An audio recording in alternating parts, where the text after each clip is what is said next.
Okay, welcome everyone to Rhinebeck 2021 and this very special panel discussion.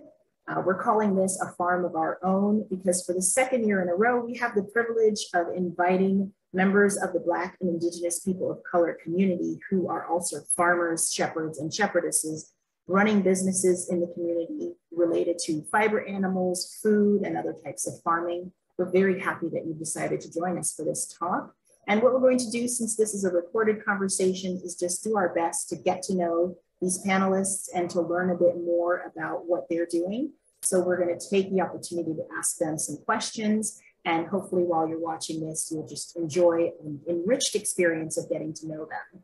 So first things first, we want to introduce you to the people we have joining us. And I'm going to have our panelists introduce themselves. I'm going to start with Kat. Kat, please introduce yourself.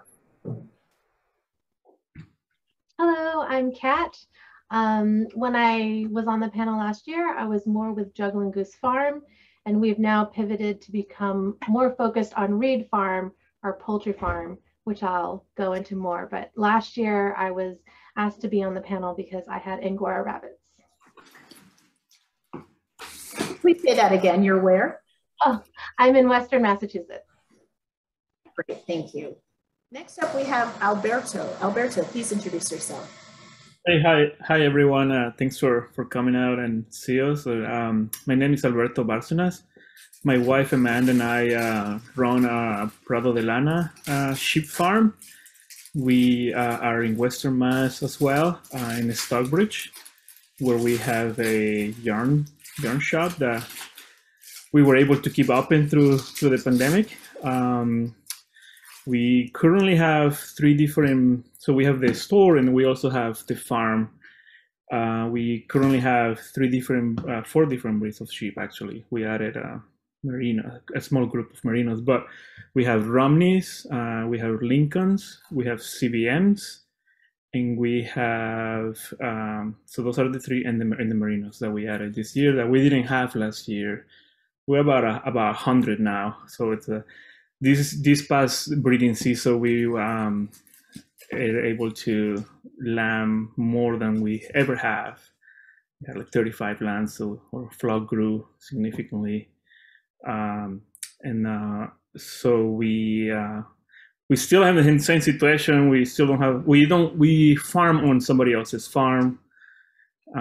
We still there. Unfortunately, with the pandemic, things got a little, with the real estate, as you know, got a little crazy, and there's no way we could do it. But we're still doing it this way, and it's working out and making it work. But anyway, I'll let somebody else present themselves. Yeah, we look forward to hearing more about that. I'm going to now take us over to the West Coast. Emily, can you please introduce yourself? Hi, my name is Emily Zun. I live and farm in Puyallup, Washington, which is about an hour south of Seattle. I guess in addition to, we have a small flock of about 50 Finn sheep, and we also grow mixed vegetables and natural dyes. So. Fantastic. I love that in this community, 50 sheep is a small flock. That's awesome. I love that. How about you, Anne? Would you introduce yourself, please? Hi, everyone. I'm Anne Choi. I raise a small flock of Shetland sheep in Bedminster, New Jersey. My farm is called Middlebrook Fiber Works. I use their fleece for wool to make my line of vintage yarns, which is a blend of my Shetland sheep and fine wool that I source from a farm in upstate New York. And I am also the director of NJ Fiber Shed, which is an affiliate program of the National Fiber Shed movement based in Northern California. Our goal in our fiber shed is to connect small fiber producers with one another, and also to connect the fiber producers with the end users like knitters and spinners, and also to kind of create a network for people who are aspiring to farm and would like some firsthand farming experience. Fantastic. That's a big labor of love. Thank you, Anne. And Amanda, please introduce yourself. Hi, my name is Amanda. I'm a farm manager up in the Catskill Mountains on a farm called Stony Creek Farmstead. We have 6 platform tents that host guests throughout the weekends and the weekdays, and that's our main source of income here. But we also have a very small flock of sheep of about 30, Katahdin and a little bit of Clon. We're mainly moving in the Katahdin movement, which is a hair breed, which means our main source of revenue from our sheep is meat. But I will be getting a flock of some CVM, and I do have a little Scottish blackface cross. So we are going to move a little bit more into wool, but on a smaller scale. Thank you all so much for those introductions. It's great to get to know where you are now and kind of the aim of your fiber and farm businesses. Amanda, I'm going to keep you talking, just so you know. I'm interested to learn a bit more about where you all are now, because I feel we are still in the time of a pandemic. So life in the time of pandemic is a big topic still, and it's one that we addressed in our last discussion, this time a year ago.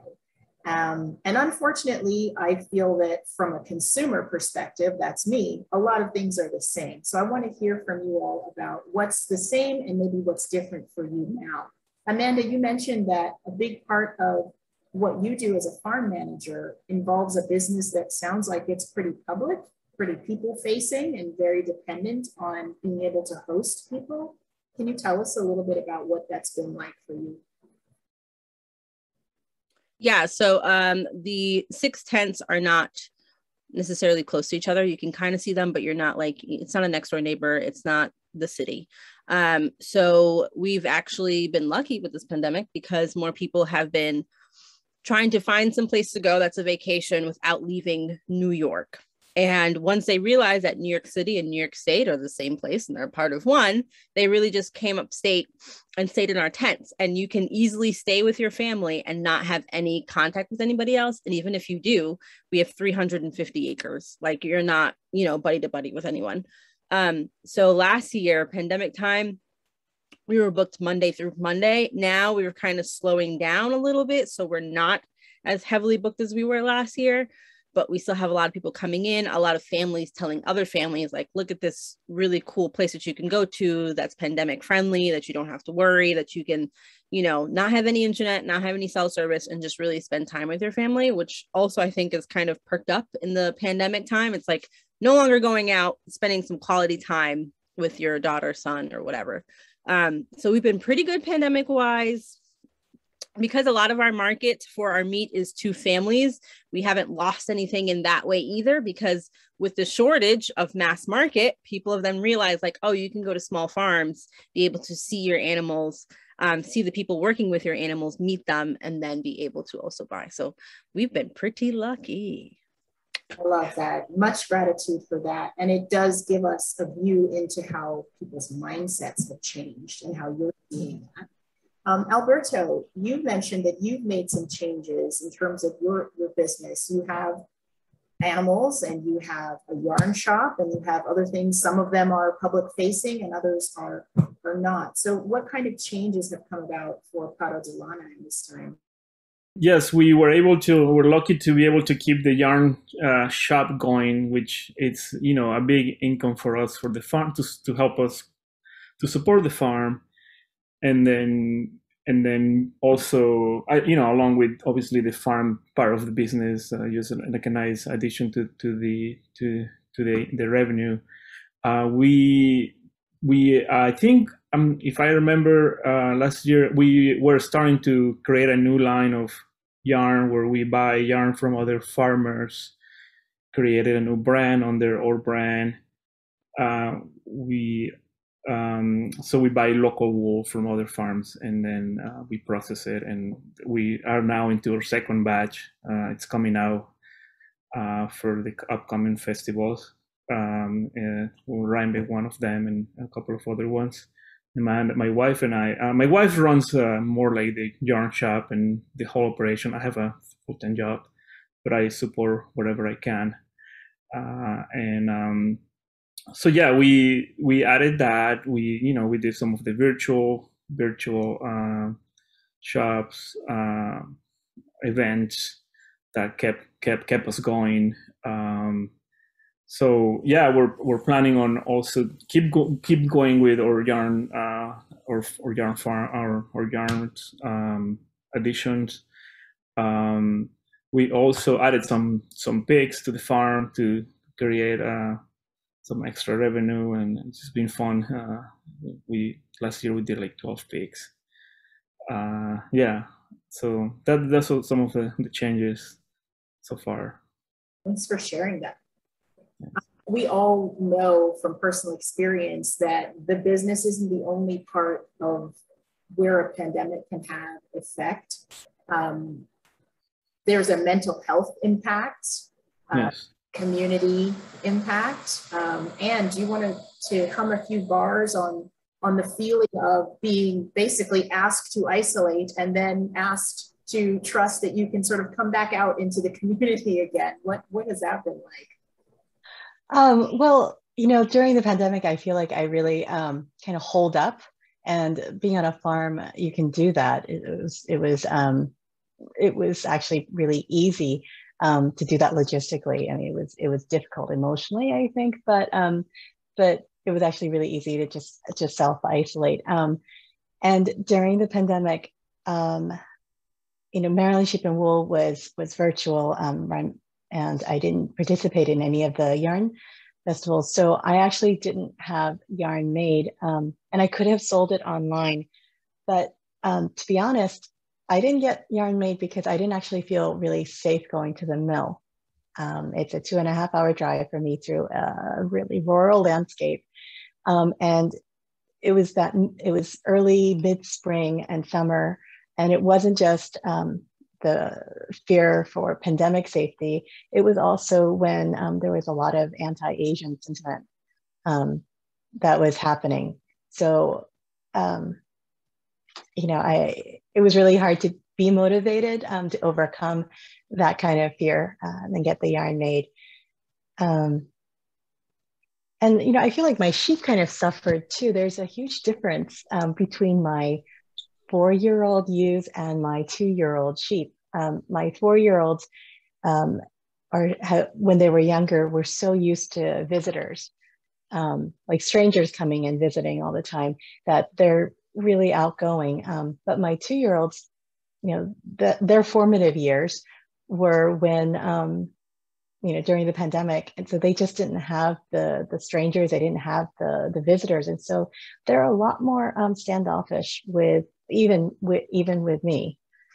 And certainly when people come to the farm, they're not the ones to come over for pets, which I thought was kind of interesting. Mm-hmm.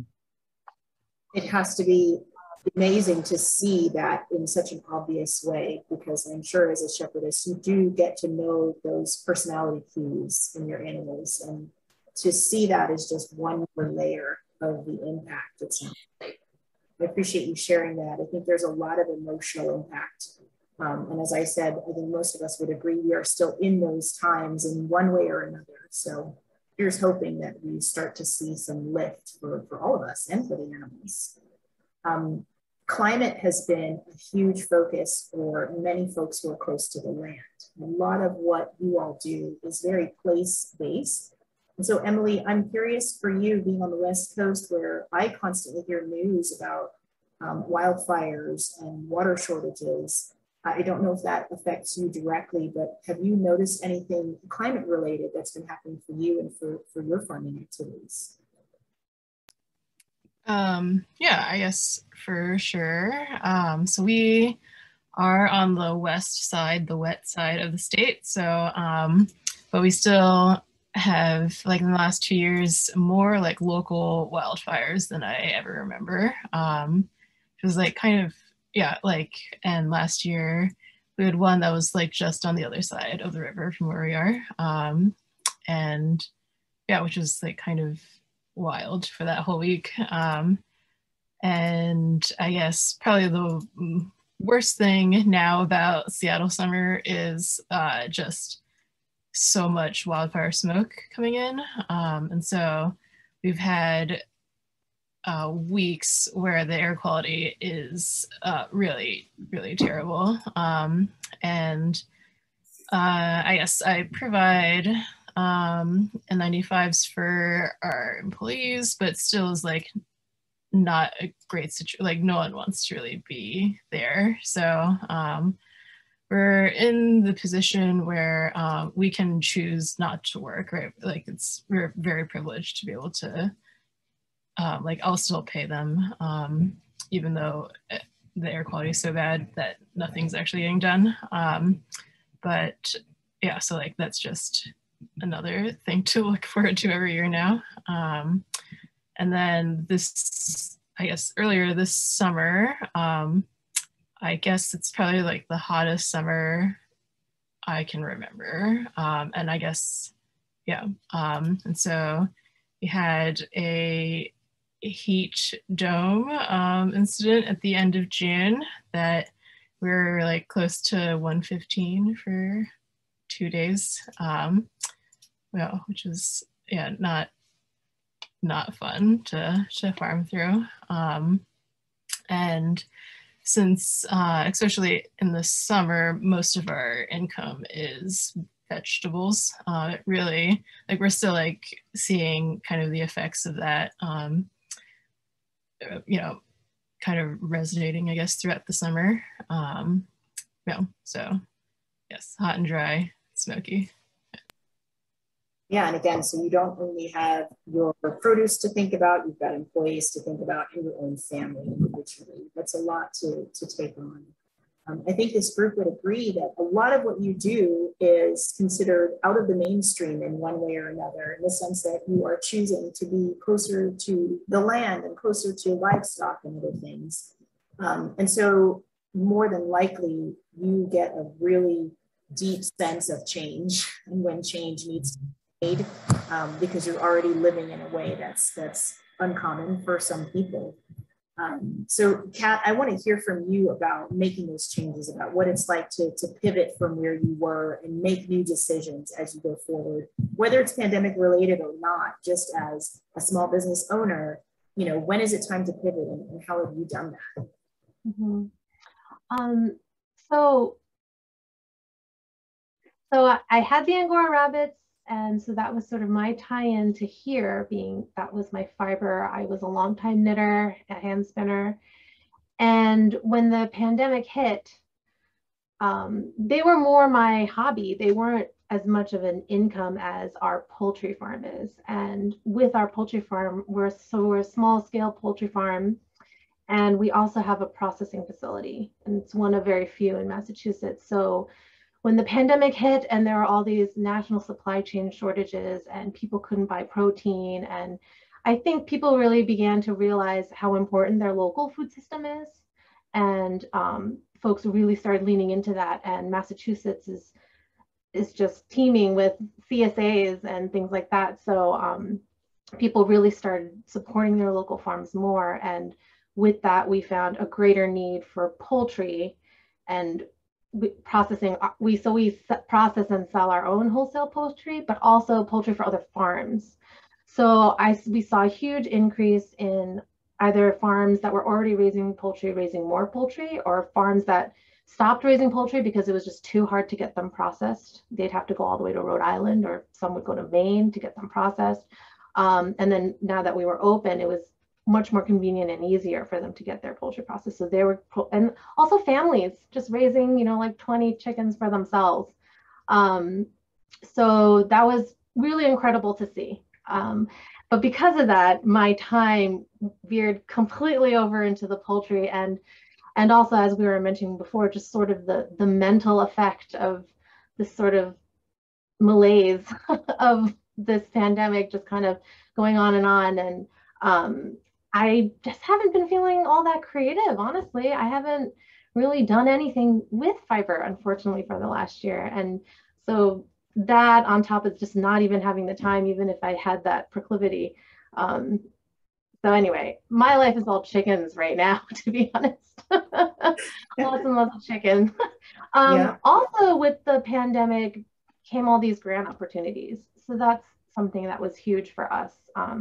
Please say a bit more about that for those who are interested from the perspective of either getting started in this kind of an endeavor. Grants, from what I understand, are a big part of making it possible. So yeah, please say some more about that. Absolutely. So Massachusetts started last year a food security infrastructure grant program, and we were lucky enough to receive one of those awards, and it really just skyrocketed our facility. We've completely redone a lot of it. I think it helps that we're a hub for the entire farming community, not just for ourselves, because we're offering processing services to others. Grants are the way to go if you can, and they're all different kinds. There are some, I almost applied for one for, because I'm getting sheep in the fall and they're heritage sheep. I thought about applying for one of those, but I honestly didn't have time, unfortunately. So basically do a search for your area of interest and find out if there are grants that are related. For a success story. We have an organization near us, a nonprofit called CISA, community involved in sustainable agriculture or sustaining agriculture. I'm now on the board, which is incredible. So that's amazing. And they've just been a huge help, and all they do is help farms in their area. And there are several of these around now.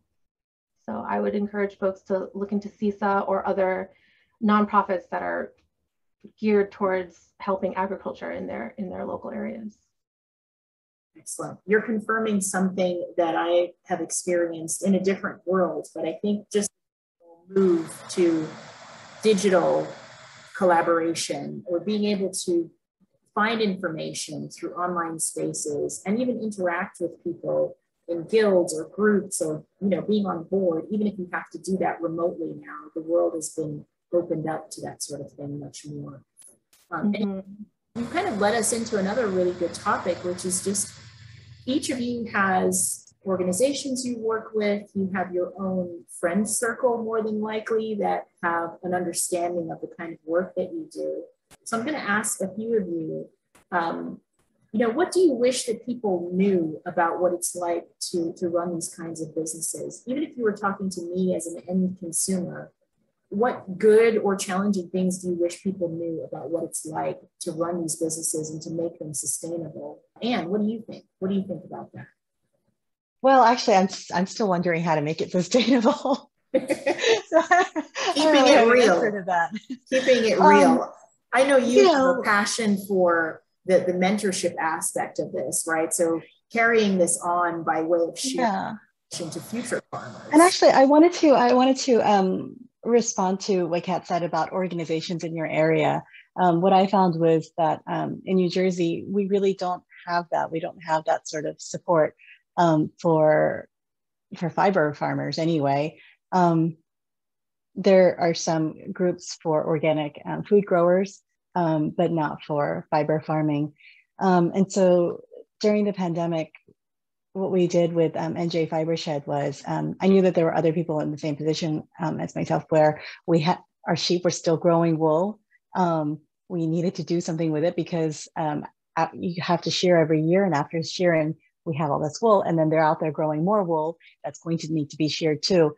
And so in that year that I didn't get yarn made, the NJ Fiber Shed started something called the Blanket Project.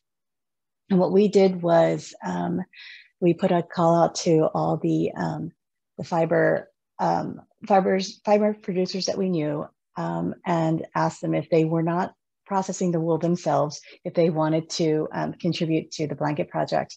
And the way we're running it is, for however many pounds of wool you contribute, you can buy back at cost a certain number of blankets to sell on your own. And for some of our producers who don't have a sales platform on their own, we'll sell it for them through our website with a nominal commission. So that was really, so that's where all of my wool from 2020 went. All of my fleeces went to the Blanket Project. We collected over 400 pounds of wool in New Jersey that was not going to be used in any other way. Right now it's being processed by Bartlett Yarn in Maine. And then the other thing we did was we had some really small scale fiber and yarn sales. We had one in July and we had one in November. We felt safe doing this because it was a really small scale and we were able to limit the crowds. We didn't have vendors come and sell their own things. Everything was on commission, so that we could limit the number of people. We sold time tickets so that we were ushering people in, and then we didn't have more than 20 shoppers per hour. And it was fantastic because, what I really learned was, in a time like a pandemic, being small and local is a huge asset. Where before the pandemic, they were kind of hindrances. But what I really learned from the pandemic was local and small gave us a lot more flexibility and a lot more control. So we were able to help producers sell their wool, even if they didn't have fiber festivals to sell at. That's fantastic and very encouraging. What I hear from that as a consumer of these kinds of products is there are multiple ways that I can support fiber farms and food producers in my area. It sounds like there's more than one way to do that now. And I agree with you. I've seen that general move towards local small business. Emily, I'm interested to hear from you if you are finding any more connections in the community than you maybe did at one time, just by virtue of having to be creative. You're working to maybe keep your name out there in a way that sustains your business, but are you finding any specific community connections that you want to talk about? I guess yes and no. In some ways, because we've stopped doing yarn events, it's harder to keep your name out there, especially with me really having to stay not that far away from the farm. I guess having some events be virtual was kind of an interesting possibility. But yeah, I guess it seems, I don't know, I think it's much harder to sell yarn online than it is at an event.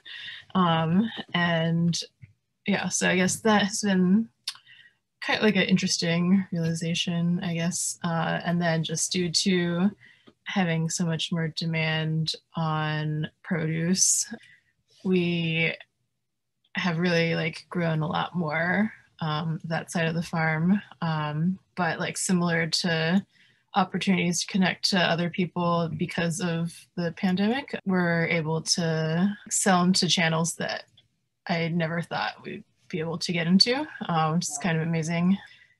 Yeah, and then being able to meet those people. I guess we sell into a produce program for preschools in Seattle, and yeah, so people who may not have the opportunity to have our vegetables, things like that. That's a creative new avenue. I love that. And sometimes these times of high pressure to change do produce some good change. Thinking back to previous conversations where each of you had some good stories to share about what it's like to be considered a minority in this community. And minority, that has layers, right? That's almost a loaded word. It's one of those things that says a smaller population within a larger population. And I do mean it in that sense, but we also talked about it from a very direct meaning of diversity and the lack of inclusion in this particular space. And I just want to hear some thoughts from you all. Have you seen anything new or different, better or worse in terms of diversity or inclusion for you individually or more generally within this space? Amanda, what do you think? So funny thing is, there was a photo shoot. We hosted a photo shoot, or we got a photo shoot done on the farm, and it was me, a couple of people of my age, and then there was a guy who was also my age, and he was Black. And we did the photo shoot. It wasn't that great. And then afterwards, we got in a conversation. I was like, "We're the only ones out here." He was like, no, we're not. It's Black Skills. I was like, what in the world is Black Skills?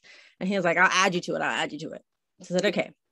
So I went on Facebook. I tried to find it. I could not find it. Come to know, later on, he added me as a friend. And there's actually a group in the Catskills area started by him and a couple other friends called Black Skills, where it's all the Black people that we meet.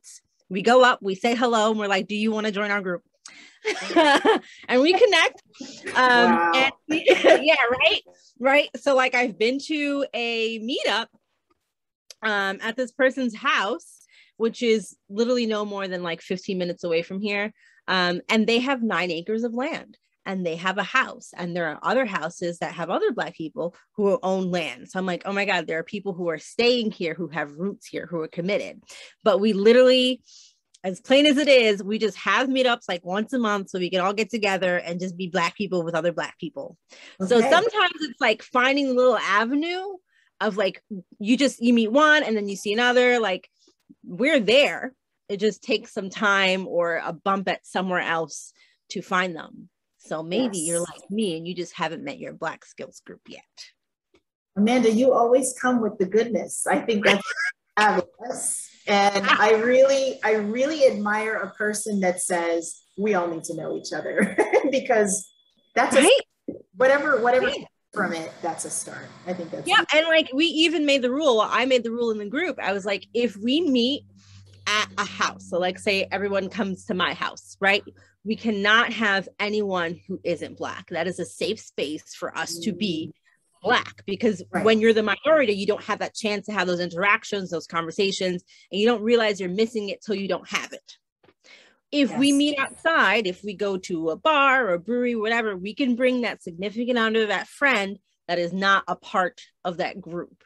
But you need to be able to hold that safe space so you can complain, so you can, be like, hey, do you know so-and-so? Yeah, I know a realtor. She's Black. Hit her up. Like that kind of thing. And from that group, I found out that there's a soul food restaurant in Walton that's owned by a Black woman. And there's another, restaurant that's also owned by a Black woman. The brewery, the woman is Black. And I'm like, oh, like we're here. We're just not on billboards, smiling with jazz hands, but we're here. So I love it. Yeah, it's one thing to want to know, and it's another thing to go seek out the information and seek out the connections. I think that's powerful. Yeah. Alberto, I'm going to turn to you on this topic with a slightly different twist, because I've noticed that even in your yarn business, you are putting a focus on supporting other small businesses. And in many cases, those small businesses are owned by people that would fall into a minority category, a woman-owned business, for example. Yes. Do you feel that you have a specific connection to that in bringing those people into your platform to introduce them to others? Yes, definitely. Amanda and I being one, and then all along since we started our business, always we thought of bringing, my culture. I'm originally from Mexico, and bringing that as a part of our business, of who we are. Amanda is white, and my kids are obviously half Mexican and half white, and we want them to feel comfortable, and then we want them to be part of what we are in our business. And we also, by doing that, we automatically feel like we want to do that for other small businesses that are either starting or whomever wants to join what we are about. We are all about to supporting that. A little bit of the fiber industry, my personal experience with my job, my current job, I manage private properties, where I've been doing this for 10 years, and I recently, 2019, I moved here for this another job, and I noticed I managed over 30 vendors with the different workers. There's only one Black guy, I noticed. That's it. And there's no Hispanics. No, I was the only Hispanic in managing all these, and then one Black guy. So I felt like that I needed to change that. So I started to bring supporting other business that were giving the work to other that are, you know, Hispanic, Black. So now I feel like I have contributed to a little bit to that, and I think that I connected with, you know, other, you know, people from Mexico that own, you know, a painting company, and I connected with just individuals that are doing in the industry, doing work that I you know, I'm supporting them. Like, you know, I connected to to be able to like help them out and give them, you know, give them jobs. I'm even planning on them helping at some point when we can afford and bring on and the farming and being able to introduce them to the farm. Some have some farm experience, but they don't know anything about farming. As far as here, they're focused on other things. So I want them to know what we do and that it's possible, and that by getting together we can do great things. It's so familiar. The way that many of us need to and choose to make these changes just by being an example of what's possible, and also moving into a space. And from my experience, the larger the group of people, the more noticeable the lack of diversity is going to be. So moving into a space that is not inclusive and not being okay with that and seeing what you can do to impact that, I think it's powerful. And of course, we all support you on that.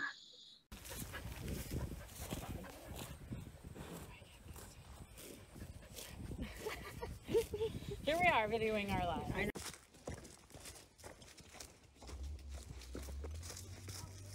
Come on, little boy.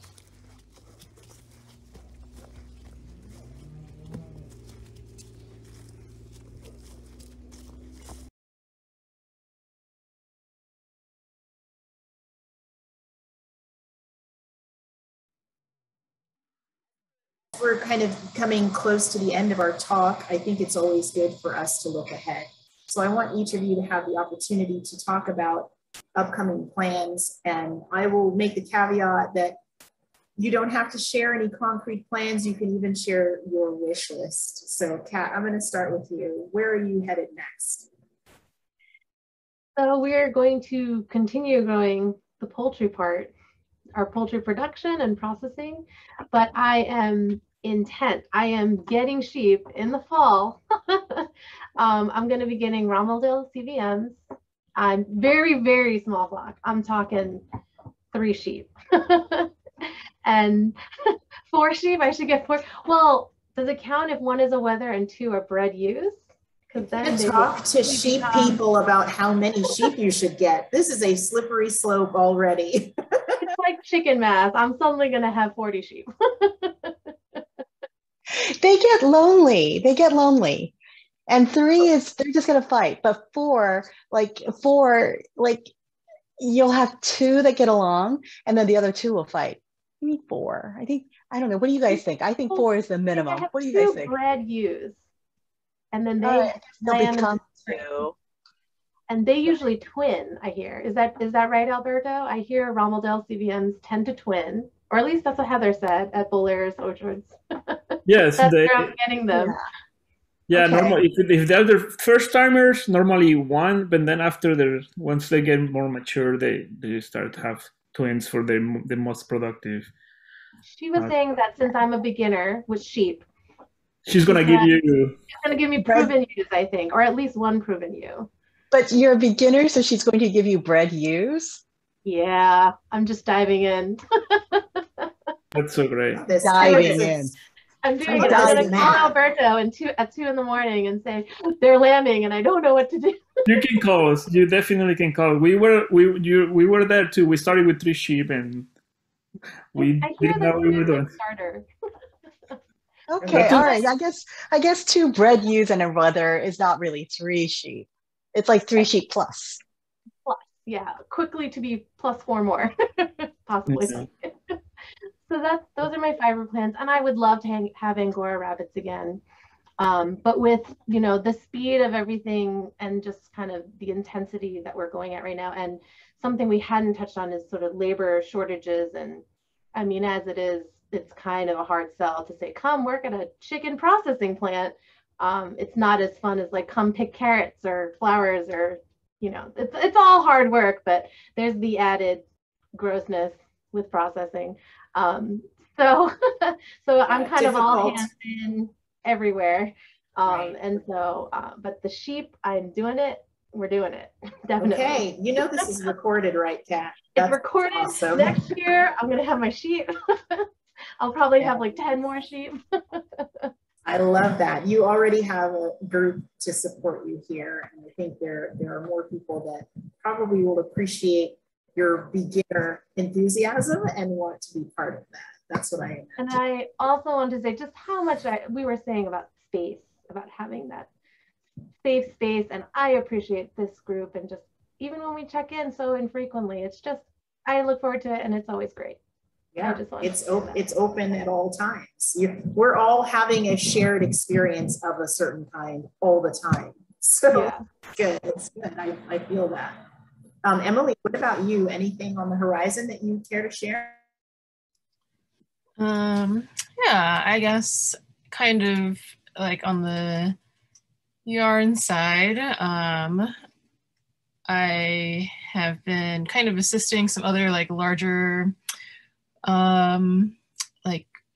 people who are grazers, I guess. So like they graze for wildfire mitigation or like contract grazing in orchards and in vineyards. But like they've never gotten their wool made into anything or like possibly even like utilized. And so by like, and maybe they love the sheep, but maybe do not love the fiber, I guess, quite yet. So, but I guess after like having our fiber processed, being able to help other farmers like go through those steps, and like maybe opening up more markets for them, which yeah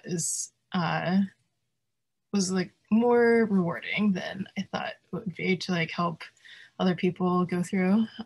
So I guess, yeah, more of that as I guess the fall and winter comes. And then on our farm, I guess we, like similar to Kat with some labor shortage issues, like really trying to assess like what like I want the farm to be like next year. Yeah, so yeah, just some business planning, but with extra elements included. Right. Yeah. Yeah, how to be less tired. So yeah. But, well, yeah. I believe in the balance of things. So you say that you find it very rewarding to help others. I'm just gonna believe that will come back to you in terms of what you need when you're making those next year business plans. Amanda, what about for you? I think you were on your way to get more animals today. Did I hear that right? So what does the future look like over there? So we literally just got back from picking up a Katahdin ram from this like amazing farm of this couple that like used to live in South Africa, and now they're doing all this like sheep farming. But they have like numbers that correlate to their grass-fed animals. So like you see the weight difference, you see what the moms have put into the babies, which is technically milk, but like they take different stats and measure, like beautiful work, rotational grazing, doing all the work so they don't have to give, you know, drugs and wormers and that kind of thing. So we bought a Katahdin from them because we have about 30 sheep, and it's kind of time to put the energy back into the animal and kind of restructure how we want them to be and what they would want them, well, what we would want them to be. So that's one of our big projects. And my goal / hope is to really be sheep focused. So this summer I was just like all animal focused. So we're looking for another person to come work on this farm so that I can take that time and energy, because I did that livestock grant and I filled it out to get CVMs. Regardless if I get it or don't get it, it doesn't matter. I'm still going to get CVMs. I technically already bought a ram from Alberto. I got to pick it up at some time. And I'm going to get some ewes from the orchards farm. There's a drone zooming. So that's going to be a project for me. And I got that Scottish blackface cross with the Shetland, and I want to breed that to make a Valley Black nose, but that's more of a pet project. And I've taken on more projects because I have moved upstate fully. So my parents are going down to Florida and I've moved up here. So I'm going to be in the Catskills. I'm technically going to be farming, not full time, but more than I would before. I still have my own fiber business that I kind of take a break off of, but it might just be a little bit more consistent throughout the other months. So I'm really just still heavy in transition and trying to finish up transition, which takes more than 2 weeks. It takes more than 2 months. Like, it's actually a very long process. So all of my goals are very short term and just very like, let's just get to the next month and figure out X, Y, Z. Because I've realized sometimes the big long goals make it a little harder for you to stay motivated to keep on going to them. So I'm like, the short, be happy, be fed, have a little change in your pocket is like my goal at the moment. So small steps. And I don't own the farm, which is amazing. I just got to work with them. Yeah. So I don't have to worry about like labor and like the funding of the farm. Like, those are not my worries. I do hold them close and dear. I work very close with my farmers, but I have that little bit of leeway to still have my own like interests and hobbies and that kind of thing, which is nice. I love that. And I think victories in small chunks is so wise. So we wish you well on that. That's really smart. Thank you. What about you? What are things upcoming either for Middlebrook Fiberworks or for you personally? With NJ Fiber Shed, we have our next Fleece and Yarn sale on October 24th. That's a Sunday. And again, it'll be just local producers who don't have a sales outlet on their own. They don't have websites. So they'll be selling their fleeces and their yarn. I think we have some honey too, local honey. And we're working on a project. And we've been working with an urban planner in Newark because one of my goals is to bridge the rural area of New Jersey with the eastern and northern urban area. On the western part, kids growing up have access to 4-H and groups like Future Farmers of America that kids don't have access to in urban areas. So what we're trying to do with this project is find young people, not necessarily students, but young people who just want to get hands-on experience and match them up with people who have animals and would like to have, someone on the property, just another pair of hands. And I don't want to call it a mentorship because it's just much more of a mutual benefit that I think would happen. And I'm kind of in both boats where I would, love to spend time on a farm with someone with experience so that I can learn more. And I would also love to have someone, just another pair of hands, holding up one side of the gate so that I can put up the fence. So that's what we're doing. And then for Middlebrook Fiberworks, I'm back to making yarn. Vintage number 8 is ready. I picked it up from the yarn, from the mill. So I just have to photograph it. So vintage number 8 is my Shetland sheep and fine wool, also with Ramie and silk. And then I have what I'm calling vintage number 8 private reserve, because there was a mix up at the mill and I have about 30 pounds of fingering yarn, which is kind of a treat for me because I have to really beg the mill to make fingering yarn. But I love knitting with fingering yarn. So I have about 30 pounds of fingering yarn. And it's the same blend, which is why I'm calling it special reserve. And then also during the pandemic, I got 4 goats. They're what I call my just for fun goats. So I'm not breeding them. And so they're not dairy goats. They're not fiber goats. They are my just for fun goats.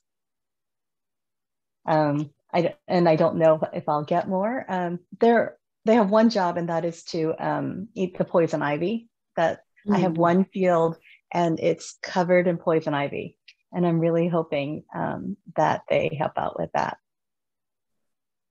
Oh, and I have, what I want for the future. I have my dream. You know, during the pandemic, Kat, you mentioned this too. I had a really hard time being creative. You know, I did things, but it was all very like solitary things. Like I was hand stitching and I was baking bread, and I wasn't doing fiber things. And at one of our fleece and yarn sales, I was talking to other knitters, and I was really surprised to hear how many people told me that they didn't knit during the pandemic. You would think that knitters would really just hunker down and knit. And what I realized was without the community to sustain your projects, it's really hard to do it on your own without having someone without being able to share what you're working on and then get ideas for what you want to work on next, or having someone to show off your new project too. So going forward, I'd really like to you know, be a part of that community again in person, not just virtually, but in person. Yeah. I totally get that. I think all the plans you have are going to work out, because that's what I believe. I was hoping that that reserve stock of yarn meant it was reserved for me to use, but it's okay. I understand business is business. And I hope for you too, that that space for creativity does open back up for all of us, and to whatever degree we need that, where some of the layers come off and we can return to that. And so Alberto, I'd love for you to close us out on upcoming plans for you and for Amanda and for the business. Yes, so I think in the list from last year is still on the list is the farm goal. Like we're still looking for farm. We sort of stopped actually because knowing the situation and of the real estate is, I feel like it's impossible right now. So maybe not be the best time to buy it, but I'm not sure.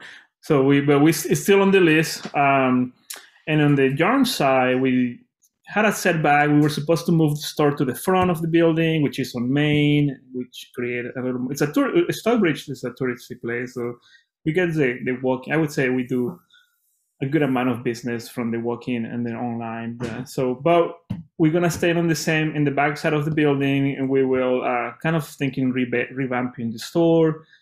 Same concept, collaborating with new yarn producers, small non-commercial yarns. We have mostly farms. I think we have 16 breeds, different yarns of 16 different breeds, pure breeds, and some blends.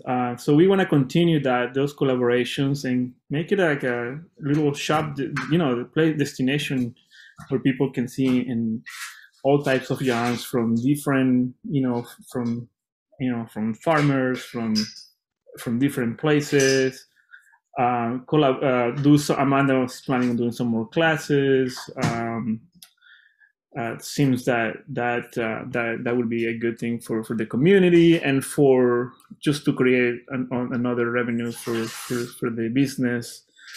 And then continue to buy local wool. It seems like we're getting in a rhythm.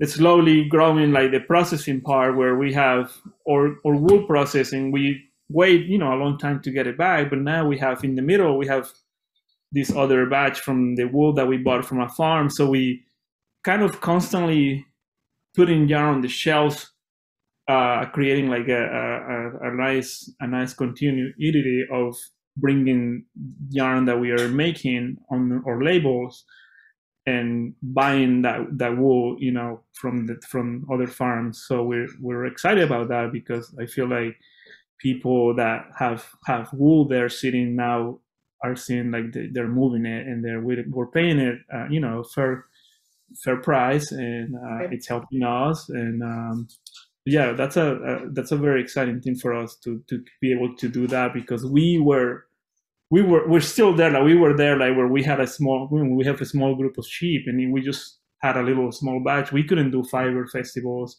because we didn't have enough yarn. And then I understand where a lot of the farms are, and then some of them they don't know anything about yarn or fiber. So it's great. It's great to be able to connect those people and introduce them to the industry and use their wool and create a revenue for them. So that's one of the things that we're going to continue to do. forever. Good plans. Those are community-centered plans. I think that's fantastic.